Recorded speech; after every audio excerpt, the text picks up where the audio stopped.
ہم education system لانے کی کوشش میں ہیں اور کرنا چاہتے ہیں، جس کی ساری ڈیٹیلز میں کچھ آپ کے سامنے پیش کروں گا اور انشاءاللہ تعالی وزیر اعلیٰ صاحب آ کے پھر اس کو لانچ کریں گے۔ مگر میں چاہ رہا تھا کہ آپ کو کچھ بیسک چیزیں آج ضرور بتائیں کہ ایجوکیشن کتنی اہم ہے اس وقت اور کتنی فوری اس کی ضرورت ہے، ارجنسی ہے، اس کی ارجنسی ہے، اس کی اہمیت کا آپ سب سمجھتے ہیں۔ ہم سب جب بیٹھتے ہیں ہم اس کی اہمیت کو سمجھتے ہیں، مگر ہم اس کے اوپر کبھی عمل نہیں کرتے۔ ہم کبھی بھی in the real sense of the word ہم نے کبھی انویسٹ نہیں کیا ایجوکیشن کے اندر، کبھی بھی۔ ہم نے بیٹھ کے بہت اس پہ باتیں کی، پیسے بھی بڑے لگائے، کیونکہ ایک ایجوکیشن ہے جو کہ it builds a nation, nation building ہے، بیسک اس کے بیسز ہیں، یہ کرٹیکل ہے، یہ it is critical for the nation building. Khan صاحب نے خود کہا ہے، آپ نے بڑی دفعہ سنا ہے، میں نے سنا ہے، انہوں نے کہا had I not been a politician I would have been in the education sector۔ یہ خود خان صاحب نے کہا ہے، وہ خود اتنی اس کو اہمیت دیتے ہیں، ان کے ٹاپ 2 ایجنڈاز کے اندر ہے یہ۔ سو اس لیے جب ہم چلیں اکٹھے اس چیز کو لے کے، اور میں آپ کو یہ بتاؤں کہ جب کمرے میں مجھے بلایا گیا، چیف منسٹر صاحب تھے ادھر اور خان صاحب بیٹھے ہوئے تھے، انہوں نے میرے سے پوچھا کہ کون کیا چاہیے، کس پہ کام کرنا چاہتے ہو؟ میں نے کہا جی ایجوکیشن پہ۔ تو انہوں نے کہا پکی بات ہے؟ میں نے کہا جی اتنا بڑا چیلنج ہے، پکی بات ہے۔ گواہ آپ کے سامنے بیٹھے ہوئے، سو اس لیے چیف منسٹر صاحب گواہ ہیں اس بات کے، کیونکہ میں پچھلے 5 سال جب ایم پی اے تھا اپوزیشن میں، تو میں ایجوکیشن کی اسٹینڈنگ کمیٹی کا ممبر تھا۔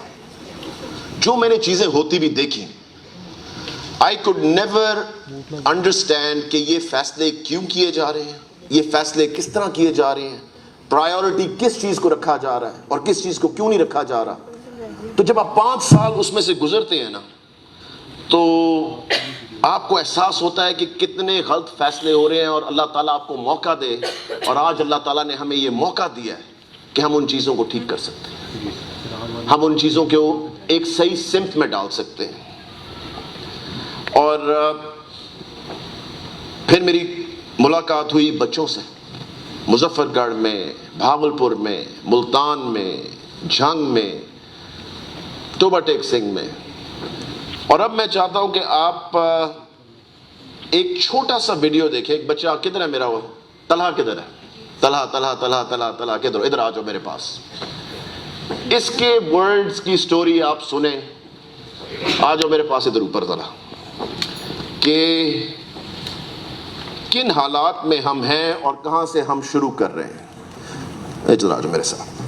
سو I would like to want, یہ چھوٹی سی ایک ویڈیو ہے، طلحہ کی ہے، تو اس لیے please go ahead play this. Rashid class میں میرا آخری دوست تھا، وہ بھی کل اسکول چھوڑ گیا ہے۔ اسلم اور جاوید پہلے ہی اسکول چھوڑ کر پرائیویٹ اسکول میں چلے گئے ہیں۔ میرے دوستوں کے ماں باپ کہتے ہیں سرکاری اسکول میں پڑھائی کہاں ہوتی ہے، جہاں پڑھائی نہ ہو وہاں جانے کا کیا فائدہ، ہمارے بچوں کا کیا مستقبل۔ لیکن میرے ابا کے پاس تو مجھے پرائیویٹ اسکول میں داخل کروانے کے پیسے نہیں، انہوں نے تو پہلے ہی میری بہن کا اسکول ختم کروا کے اسے گھر میں بٹھا دیا ہے۔ یہ ہے میرا اسکول، کھلے آسمان کے نیچے رکھے بینچ، بغیر دیواروں کے کلاس روم۔ یہ لڑکا تو مجھ سے 3 سال بڑا ہے، اسے تو بڑی کلاس میں ہونا چاہیے تھا۔ میں اپنے دوستوں کی طرح پڑھنا چاہتا ہوں، کچھ بننا چاہتا ہوں، لیکن ایسے اسکول میں کون پڑھے گا؟ یہاں ٹیچر تو ہوتے ہیں لیکن پڑھائی نہیں ہوتی. میرے اسکول کو کون ٹھیک کرے گا؟ ابا کہتے یہ کام حکومت کے کرنے والے ہیں. یہ حکومت کیا ہوتی ہے؟ کہاں ہوتی ہے؟ میں ان سے جا کر کہتا ہوں کہ میرے اسکول کو ٹھیک کر دیں تاکہ میرے دوست واپس آ جائیں. ان حالات میں ہم نے تبدیلی کا علم بلند کیا. پورے ملک میں 2.5 کروڑ بچے اسکول سے باہر ہیں. بدقسمتی سے ان میں سے آدھے پنجاب کے ہیں. شرح خواندگی پورے خطے میں سب سے کم ہے.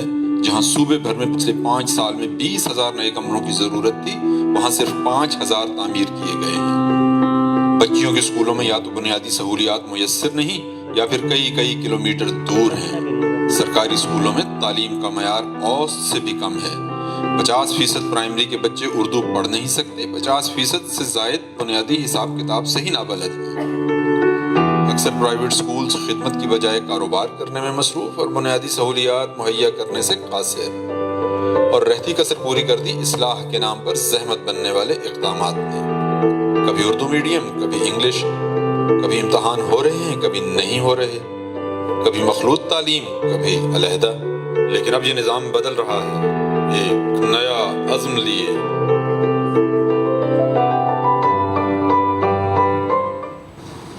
بیٹھو. ہاں، تنہا کے لیے please, because this is the actual story. یہ اصل کہانی ہے. جب میں نے پہلی دفعہ یہ ویڈیو دیکھا تھا، میں آپ کو بتاؤں، واقعی میں آپ ہل جاتے ہیں اندر سے. مجھے اتنا ایموشنل میں ہو گیا تھا نا کہ these are the actual conditions. This is actuality. یہ سچ ہے. یہ ہماری حالت ہے آج. ہم نے اربوں روپے لگا دیے. اربوں روپے ہم لگاتے ہیں ہر سال ایجوکیشن کے اوپر، کیونکہ پرائیورٹیز ٹھیک نہیں تھی. سو اس لیے دیکھیں، صرف ایجوکیشن کو ہم یہ سمجھ کے نہیں چلا سکتے کہ ہاں جی نوکری کے لیے رٹا لگاؤ، ایگزام دو، آگے چلیں. جو ہورائزن ہے نا، it has to be much larger. It has to be huge. This is the backbone of our country, education. It has to be much larger. Horizon کو اب کھولنا پڑے گا. ہمیں اپنے دماغوں کو کھولنا پڑے گا. ہم اسی چھوٹی سوچ میں نہیں رہ سکتے.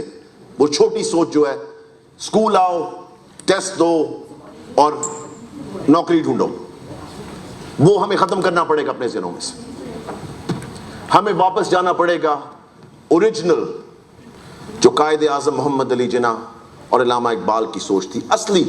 جو اصلی عزم تھا، جو اوریجنل تھا. We have to go back to that. اس سوچ کے ساتھ ہمیں چلنا پڑے گا. کیونکہ دیکھیں، ایک قوم بنانے کے لیے 2 چیزیں چاہیے. آپ کی جو آئیڈیالوجیکل روٹس ہیں، آئیڈیالوجی جو آپ کی ہے، جو روٹس ہیں آپ کی، وہ، اور دوسری چیز progressive. The nation has to be progressive at the same time. ہماری پرابلم کیا ہے؟ ہم یا آئیڈیالوجی کی طرف جا رہے ہیں، آدھے لوگ پروگریسو کی طرف جا رہے ہیں. جو ہمارا ایجوکیشن سسٹم ہے وہ آپ کو اس طرح کا بنا رہا ہے اس وقت، کیونکہ کبھی بھی فوکس نہیں کیا گیا کہ دونوں کو اکٹھا کس طرح چلائیں. خالی آئیڈیالوجی پہ بات نہیں بنے گی، خالی اس پہ بات نہیں بنے گی، کیونکہ مجھے پیچھے سے اشارہ ایک آیا، اس لیے میری ایک دم بیچ میں سے. خالی آئیڈیالوجی پہ بات نہیں بنے گی، خالی پروگریسو پہ بات نہیں بنے گی. We have to move them together. تب ایک کمپلیٹ پازیٹیو آپ کے سامنے پاکستانی بن کے آئیں گے. جو یہ دونوں چیزیں یاد رکھنی ہیں آپ نے، ideology and progressive. It has to go together. الگ الگ ہم ابھی چل رہے ہیں، حالات آپ کے سامنے. اس ڈائیکاٹمی کو حل کرنے کے لیے کیا چیز چاہیے؟ اس ڈائیکاٹمی کو، جو تقسیم ہے، یہ تقسیم ہماری صرف جب ہم ایک بیلنسڈ ایجوکیشن لے کر آئیں گے، جس میں آئیڈیالوجی بھی ہوگی، جس میں بتایا جائے گا کہ یہ دونوں چیزیں کٹھی ٹھیک ہیں، یہ دونوں چیزیں ساتھ ملا کے ایک بیلنس پرسنالٹی ہم بنائیں گے. میں آپ کو ایجوکیشن کی ڈائریکشن ٹھیک کرنا ہمارے لیے اس وقت نمبر 1 ہماری پرائیورٹی ہے. جب ہم نے ایجوکیشن ٹھیک کر دی نا تو ہمارے یہ جتنے مسئلے ہیں نا جو آپ کو نظر آ رہے ہیں, ہر طرف آپ کو نظر آتا ہے کہ ہم ہو گئے ہیں جی, لوگ بن گئے ہیں, جہادی بن گئے ہیں, ڈیفورسٹیشن ہو رہی ہے, ہر قسم کا جو غلط کام ہو رہا ہے. جب ان کی آپ بیسز ٹھیک کر دیں گے نا, when you fix the basis, اور بیسز ایجوکیشن ہے, جب آپ وہ ٹھیک کریں گے نا تو آپ دیکھنا انشاءاللہ تعالی ہم بہترین پاکستانی بنائیں گے. بہترین. یہ بچے ہمارے بچے ہیں, یہ کسی اور کے بچے نہیں ہیں, یہ ہمارے بچے ہیں. آپ جہاں پہ بھی ان کو, میں جہاں پہ بھی ان کی بات کرتا ہوں, میں کبھی بھی آج تک نہیں سمجھ سکا یہ کسی اور کے بچے, یہ ہمارے بچے ہیں اور کسی کے نہیں ہیں. ان کا خیال ہم نے رکھنا ہے, کسی اور نے نہیں رکھنا. ان کا خیال ہم نے رکھنا ہے. جو وے فارورڈ ہے نا ریفارمز کا, میں اب تھوڑا سپیڈ تیز کروں گا کیونکہ مجھے پتا ہے چیف منسٹر صاہب نے بھی آگے, میں نے بھی ان کے ساتھ اسی میٹنگ پہ جانا ہے, سو اس لیے مجھے پتا ہے آگے بڑھنا. میں بس تھوڑا سا آپ کو صرف تھوڑا سا وے فارورڈ بتا دوں. ہم کراس کٹنگ پرنسپلز پہ جائیں گے. کراس کٹنگ پرنسپلز کے اندر کیا چیزیں ہیں؟ پرپس, بچے کو پتا ہو کس لیے پڑھائی کی جا رہی ہے. کریٹیکل تھنکنگ جو کہ کبھی استعمال نہیں ہوئی, ہم نے کبھی بچوں کو بتایا ہی نہیں کہ کریٹیکل تھنکنگ ہوتی کیا ہے. کریٹیوٹی نہیں پتا ان کو. فلیکسیبلٹی, یہ چیزیں ہمارے بچوں کو نہیں پتا. یہ سارے ہیں وہ کراس کٹنگ پرنسپلز جس میں ہم سب سے پہلے جائیں گے. دیکھیں, جب آپ کوئی چیز شروع کرتے ہیں نا, ہم نے ہمیشہ یہ دیکھا ہے, لوگ کہتے ہیں یہ 10 چیزیں ٹھیک کر دیں, یہ 15 چیزیں ٹھیک کر دیں. کبھی بھی نہیں ہوگی. نہ وہ 10 ٹھیک ہوتی ہیں نہ 15 ٹھیک ہوتی ہیں. ہم نے صرف 3 چیزیں اٹھائی ہیں. 3: لرننگ, ایکسیس, گورننس. 3. ان 3 کو ہم نے ٹھیک کرنا ہے. لرننگ کے اندر کریکولم ٹھیک کرنا ہے. ایسا کریکولم لے کر آنا ہے انشاءاللہ تعالیٰ, آپ دیکھنا, جو کہ بیلنسڈ پرسنالٹیز نکالے گا, جس کی بات میں پہلے کر رہا تھا, آئیڈیالوجی اینڈ بینگ پروگریسو. وہ والا کریکولم لے کر آنا ہے. ہماری کوشش ہے کہ انشاءاللہ تعالیٰ پنجاب کے سکولز کے اندر ہم پرائمری سکول کا 2020 مارچ میں, ایٹ لیسٹ پرائمری سکول کا, ہماری کوشش ہے یہ. سو مجھے اس پہ آپ نے, میڈیا نے بعد میں پکڑ نہیں لینا چاہیے, آپ نے 2020 مارچ کہا تھا, پھر ابھی کیا کیوں نہیں. کوشش ہماری پوری ہے کہ پرائمری سکول کا ہم 2020 مارچ تک کر دیں کریکولم. اور وہ کریکولم آپ دیکھنا ہم ایسا دیں گے جو پرائیویٹ سکولز میں اس وقت پڑھایا جا رہا ہے, مگر فیسیں آپ کو پتہ ہیں. اور میری نظر سیدھی پرائیویٹ سکول کے ہیڈ پہ پڑی ہوں, سامنے بیٹھے ہوئے. جب میں نے یہ بات کی, لکیلی میری آپ سامنے آ گئے ایک دم. سو ہم یہی پڑھائی جو بیسٹ پڑھائی ہے اور جو پرائیویٹ سکول سے بہتر پڑھائی ہے وہ ہم دیں گے فار فری انشاءاللہ تعالی پبلک سکولز کے اندر. میڈیم آف انسٹرکشن پہ بہت بحث ہو رہی ہے. بڑے لوگ مجھے کہہ رہے ہیں کہ جی اردو کی طرف نہیں جائیں, یہ آپ کیا کرنے جا رہے ہیں. میں آپ کو ایک چیز بتا دوں, انگلش میڈیم والا فارمولا بالکل فیل ہے, بالکل فیل ہے. کئی ملکوں نے یہ کیا, چیف منسٹر صاحب, کئی ملکوں نے یہ کیا اور وہ فیل ہو کے واپس اپنی زبان پہ آ گئے. اس کا مطلب کیا؟ جب میں آپ کو کہتا ہوں ہم میڈیم آف انسٹرکشن اردو پہ جا رہے ہیں, grade 1 through 5 Urdu, 7 English as a language subject ہوگا. کیونکہ لوگ سمجھ رہے ہیں کہ جی 6ٹھی میں جا کے بچہ انگریزی کس طرح, بھائی لینگویج سبجیکٹ ہم 7 دیں گے آپ کو انگلش, تاکہ اس کے لیے ایک فورن لینگویج نہ ہو 6ٹھی میں جا کے. سو انشاءاللہ تعالی بہت جلد یہ چیف منسٹر صاحب اناؤنس کریں گے, ہم اردو کی طرف جا رہے ہیں. اور یہ پیک کے جو ایگزامز 5ویں اور 8ویں کے, مجھے سمجھ نہیں آتی کہ ہم اپنی اسیسمنٹ کیوں نہیں بہتر کرتے ہیں. انشاءاللہ تعالیٰ ان کو ختم کیا جائے گا. دوسری چیز, کیونکہ میں 2-3 پوائنٹ سے بتانا چاہ رہا ہوں, ہمارے تقریباً 15 انیشیٹیوز ہیں جو ہم لے رہے ہیں, مگر میں 2-3 بتا رہا ہوں کیونکہ مجھے پتا ہے ٹائم کی بہت ہے. ایکسیس میں ہم انشاءاللہ تعالیٰ, آپ کو میں ایک چیز بتاؤں, یہ فیکٹ ہے, 50% ہمارے بچے اسکولوں سے فارغ ہو جاتے ہیں 5ویں کے بعد, کیونکہ اسکول نہیں ہے, 6ٹھی کلاس کہیں قریب نہیں ہے. مور دین 50%, یہ الارمنگ نمبر ہے, آپ سب کو یہ پتا ہونا چاہیے. اس کے لیے ہم نے انصاف آفٹرنون اسکول پروگرام شروع کیا. 20 ڈسٹرکٹس میں انشاءاللہ تعالیٰ اگلے 2 مہینے کے اندر 20 ڈسٹرکٹس میں ہم آپ کو دکھائیں گے جہاں پہ ہم آفٹرنون سکولز کر رہے ہیں, اور وہاں پہ صرف ہم آفٹرنون سکولز نہیں کر رہے, بچوں کو, لڑکوں کو ہم سائیکلیں دیں گے اور بچیوں کو ہم پیڈ واؤچر دیں گے تاکہ ان کی ٹریولنگ میں پرابلم نہ ہو. سو آپ دیکھنا یہ اچھا, جب میں نے یہ پروگرام کی بات کی نا, انصاف سکول پروگرام کی, تو مجھے کہا گیا جی یہ تو پچھلی حکومت نے بھی کیا تھا. اگر پچھلی حکومت نے کیا تھا تو پھر کامیاب کیوں نہیں ہے ابھی تک؟ کیونکہ وہاں پہ صرف نعرے مارے جاتے تھے, چیز شروع کر دو, کوئی فالو اپ نہیں, کوئی اس پہ ڈٹرمنیشن نہیں کہ جی اس کو اینڈ تک پہنچانا ہے کہ نہیں پہنچانا. انشاءاللہ تعالیٰ انصاف سکول پروگرام آپ کو شروع سے لے کے اینڈ تک نظر آئے گا پورا پورا. ہیلتھ رومز ہم نے بنائے, میں ہیلتھ ڈپارٹمنٹ کا بہت شکریہ ادا کرتا ہوں اس بات پہ کہ ہم کوشش کر رہے ہیں اسکولز کے اندر ایک ہیلتھ روم بنائے جہاں پہ بچوں کا ٹیسٹ ہو. سب سے بڑی پرابلم ہے بچوں کی آئی سائٹ کی, جو پتہ نہیں لگتا, ٹیچر تھپڑ مار رہا ہے بچے کو, تمہیں نظر نہیں آ رہا, تمہیں سمجھ نہیں آ رہی, وہ پڑھ نہیں سک رہا بیچارہ, تو اس کو کہاں سے نظر آئے گا. سو یہ ہم کوشش کر رہے ہیں کہ ہیلتھ بہت ایکسپینسو پروگرام ہے, مگر انشاءاللہ تعالیٰ ہم ہیلتھ ڈپارٹمنٹ کے ساتھ مل کے یہ کر رہے ہیں. آخری چیز گورننس. گورننس میں آپ کو بتا دوں کہ ہم ٹرانسفر پالیسی, ای ٹرانسفر پالیسی لے کر آ رہے ہیں. بہت بڑا انیشیٹو ہے جو ہم نے سافٹ ویئر بنایا ہے. اس میں اربوں روپے کی, کروڑوں روپے کی, تو مجھے پتا ہے شاید اربوں میں بھی جاتے ہوں, جو ٹرانسفرز پہ کلرک کو کھلائیں پیسے اپنی فائل چلانے کے لیے, ہر ایک کو پیسے کھلائیں اپنی فائل چلانے کے لیے, سب بند ہو جائیں گے. اپنے گھر بیٹھ کے اپنے کمپیوٹر پہ اپنی ٹرانسفر کریں, کوئی انہوں نے این او سیز نہیں لینے, سب کچھ کمپیوٹرائز کریں. انشاءاللہ تعالیٰ یہ جو اگلی آ رہی ہے, اگلی ٹرانسفرز جو مئی میں ہونی ہے انشاءاللہ تعالیٰ جون کے اندر ساری کمپیوٹرائز ہوں گی. ہم ایک انٹیگریٹڈ سسٹم لے کر آ رہے ہیں, ڈیٹا بیس IMIS کا, جو کہ سارے ڈپارٹمنٹس کو, سارے ایجوکیشن ڈپارٹمنٹ کو ایک جگہ سے چلائے گا. اس وقت 11 ڈفرینٹ سسٹمز چل رہے ہیں, ہم ایک جگہ لے کر آ رہے ہیں ایک بنانے کے لیے. سب سے ضروری چیز, کسی اسکول کو بھی اگر ٹھیک چلانا ہے اس کو صحیح ہیڈ ٹیچر یا پرنسپل دیتے. بس 90% میں نے دیکھا ہے پچھلے 6 مہینے میں پرابلمس ہماری سالو ہو گئیں جب پرنسپل ٹھیک آ گیا یا ٹیچر ٹھیک آ گیا.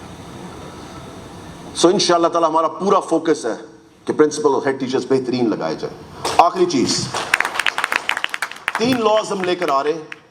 ایک لے کر آ رہے ہیں پرائیویٹ سکولز کو ریگولرائز کرنے کا, تاکہ پرائیویٹ سکول کے ساتھ, اس کا یہ مطلب نہیں ہم سختی کرنے زیادہ جا رہے ہیں, یہ مطلب ہے کہ ان کے ساتھ بیٹھیں اور جو بھی بہترین چیز ہے ہمارے بچوں کے لیے, ہمارے پیرنٹس جو ہیں ان کے لیے, سب کے لیے, وہ وہاں بیٹھ کے فیصلے کیے جائیں.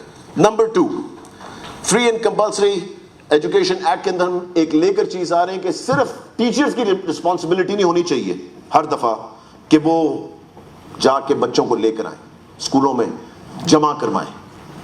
ہم ماں باپ پہ ڈالنے لگے بوجھ. میں سمجھتا ہوں یہ ماں باپ کی رسپانسبلٹی اپنے بچوں کو اسکول بھیجنا, کہ اگر وہ بچوں کو اسکول نہیں بھیج رہے تو ان کو پینلٹیز ہونی چاہیے اس پہ, کہ ان کو کہیں کہ آپ ان کو جتنی بھی سبسڈی گورنمنٹ سے مل رہی ہے وہ بند ہونی چاہیے اگر آپ اپنے بچوں کو اسکول نہیں بھیج رہے. ہیلتھ کارڈ ان کو نہیں ملنا چاہیے, بسپ ان کو نہیں ملنا چاہیے اگر وہ اپنے بچے نہیں بھیج رہے اسکول. سو میں یہ سمجھتا ہوں کہ ہمیں پیرنٹس کو بھی فورس کرنا پڑے گا کہ وہ اپنے بچوں کو اسکول بھیجیں. آخری چیز, ٹیچر لائسنسنگ. بڑی پرابلم ہے ہمیں, کہ مجھے یہ ایک بات کہتے ہوئے بڑی تکلیف ہوتی ہے کہ جس کو کوئی نوکری نہیں ملتی نا اور کوئی جگہ وہ جا نہیں سکتا, وہ ٹیچر بن جاتا. اس کے لیے ہم ٹیچر لائسنسنگ لے کر آ رہے ہیں, تاکہ لائر کا لائسنس ہے, ڈاکٹر کا لائسنس ہے, تو ٹیچر کا لائسنس کیوں نہیں ہونا چاہیے. سو انشاءاللہ تعالی آپ کو یہ نظر آئے گا. میری صرف آخر میں سب سے یہ ریکویسٹ ہے, آپ سب نے اپنا رول پلیز اس میں پلے کرنا ہے. خالی چیف منسٹر صاحب یہ نہیں کر سکتے, خالی ہم یہ نہیں کر سکتے, سب نے اپنا رول پلے کرنا ہے اور پازیٹیو رول پلے کرنا ہے ایجوکیشن کے لیے, ہمارے بچوں کے لیے. یہ ہمارا مستقبل ہے. They are the future of this country. We have to do it for them. ان کے بغیر ہم کچھ بھی نہیں ہیں. اگر ہم نے ان کی بہتری اس وقت نہ کی, بہت دیر ہو جائے گی, پہلے ہی بہت دیر ہو چکی ہے. میں یہی ریکویسٹ کر رہا ہوں, آپ 5 منٹ دے سکتے ہیں دیں, آپ 5 گھنٹے دے سکتے ہیں دیں, آپ 5 دن دے سکتے ہیں, جو بھی آپ کی کیپیسٹی ہے اس کے اندر آپ وہ کریں تاکہ ہم مل کے اس ایجوکیشن سسٹم کو ٹھیک کریں. میں آخر میں اپنی ٹیم کا, جہاں پہ بھی ہیں آپ سب کھڑے ہو جائیں ذرا پلیز. میں سب سے کہوں گا کہ please big hand of applause. میں آج یہاں کھڑا ہوں ان کی وجہ سے, کیونکہ تھینک یو ویری مچ آپ سب کا. انہوں نے بہت محنت کی ہے. چیف منسٹر صاحب پچھلے 6 مہینے سے لگے رہے ہیں اسپیشلی اس پروگرام کے لیے, انہوں نے بہت محنت کی ہے. اب میں آپ کو 2-3 چیزیں ضروری بتانا چاہتا ہوں چیف منسٹر صاحب کے بارے میں. ان کو بلانا ہی میں نہیں ہے, سو اس لیے, اور میں ہی یہاں لے کر آؤں گا, مگر میں پہلے آپ کو 1-2 چیزیں بتا دوں. دیکھیں, میں چیف منسٹر صاحب کا شکریہ ادا سب سے پہلے اس چیز میں کرتا ہوں. انہوں نے ہمیں, یہاں اور منسٹرز بھی یہ بیٹھے میں, یہاں پہ منسٹرز بیٹھے میں, پوری آزادی سے ہمیں کام کرنے دیا, پوری آزادی. کہ انہوں نے سٹاک ٹیک لیتے رہے ہمارے کہ کیا کر رہے ہو, کب کر رہے ہو, کیا کس ڈائریکشن میں جا رہے ہو. مگر انہوں نے کبھی اس قسم کی انٹرفیئرنس نہیں کی جس طرح کہ آپ کو ہمیشہ سے نظر آئی ہے پہلے, کہ ڈنڈے کے زور پہ چاہے چیز غلط ہو چاہے چیز ٹھیک ہو, صرف کیونکہ وہ ایک بندے کے دماغ میں ایک چیز آ جاتی تھی صبح اٹھ کے تو وہ کروا کے چھوڑتا تھا, وہ نہیں سوچتا تھا کہ اس کے کانسیکوینسز کیا ہونے. سو میں چیف منسٹر صاحب کا یہ سب سے زیادہ شکریہ ادا کرتا ہوں کہ انہوں نے ہمیں پوری آزادی سے سب منسٹرز کو اپنا اپنا کام کرنے دیا ہے, اور ہمیں ساتھ ڈائریکشن دیتے رہے کہ کس طرف جانا ہے, کیونکہ ان کے پاس ڈائریکشن سیدھی آ رہی ہے عمران خان صاحب کی طرف سے. So sir, thank you very much for letting us do what we do. میں اب آپ سب سے چاہوں گا کہ سب کھڑے ہو کے, طلحہ کدھر گیا, طلحہ واپس آ جاؤ, کدھر گھما دیتے ہیں آپ طلحہ کو.